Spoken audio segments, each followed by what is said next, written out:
If you're watching this video, you probably know what a subscription is. It's a wonderful thing that makes you pay on a schedule to access a service, or even a product, or cloud storage, or whatever it is. And I don't really like them. Why? They make payments more complicated.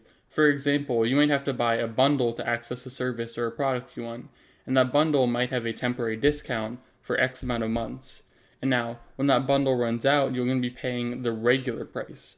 Now, in order to figure out the true price of buying this for, let's say, 6 months, pull out your calculator, do the algebraic equation, and then you'll find the actual cost of what you're actually buying. Now, you're not buying it, you're just getting temporary access to it. And the overall cost complexity of products just goes way through the roof when you have to make recurring payments that may have different rates for different periods of time.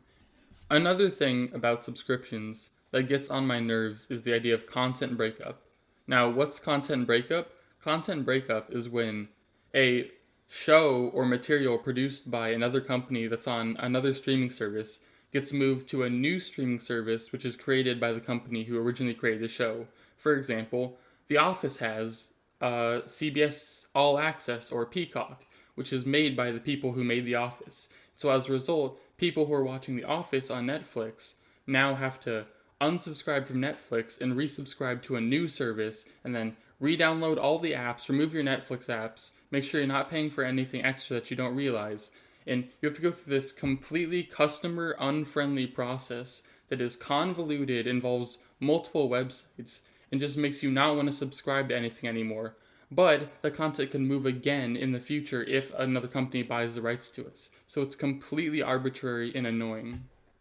Subscriptions have also introduced the idea that you don't own anything. And what I mean by this is, by paying a subscription, you're basically renting access to a product or parts of a product for a limited amount of time from the company. And the company can take that away whenever they want if they feel like you violated their terms or whatever. An example of this is with BMW. BMW wants to put a subscription on seat heaters. So if you don't pay the subscription, the seat heater that's physically installed in your car won't work. On top of that, Ring doorbells, since a lot of people know about them from the videos online, Ring doorbells, I think, have certain features locked behind subscriptions, which means if you don't pay the Ring subscription, the physical parts of your device might not work the way you want them to. And this also can take another form with tiers. So parts of your software device only work if you pay a certain tier. So your actual access to the thing you think you're buying is split up into more and more parts until you basically don't own or control any part of the software you're working with.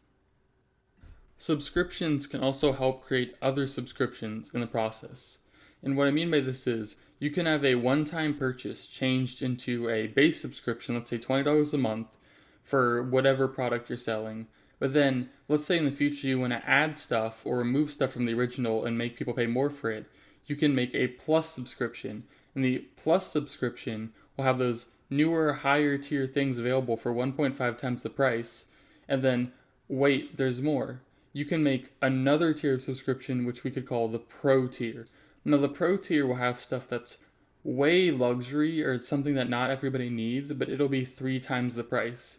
Now, if you do the math, if you have to get the pro features, which you might have had with a one-time purchase before, you could end up paying 3 times the price over an extended period of time, as opposed to just paying for it once and getting it for like 1 or 2 years. Now, companies know how greedy these policies and tactics are, so they're putting in measures to make sure that you follow the rules and buy as much subscriptions as possible. For example, they can have limits on the amount of accounts logged in at one time. Logged in on too many devices, can't access what you're paying for. Go back to those devices wherever they are and fix the issue. Another thing they could do is upgrading you on purpose if you're found using a different IP address or something like that. Like Netflix in, I think, Latin America said that if you're accessing your Netflix account that's a single account from a different address, we might charge you more. And all of this is in service of making sure people are forced to buy as much of these arbitrary things as possible, because all of the restrictions are completely made up in greed focused.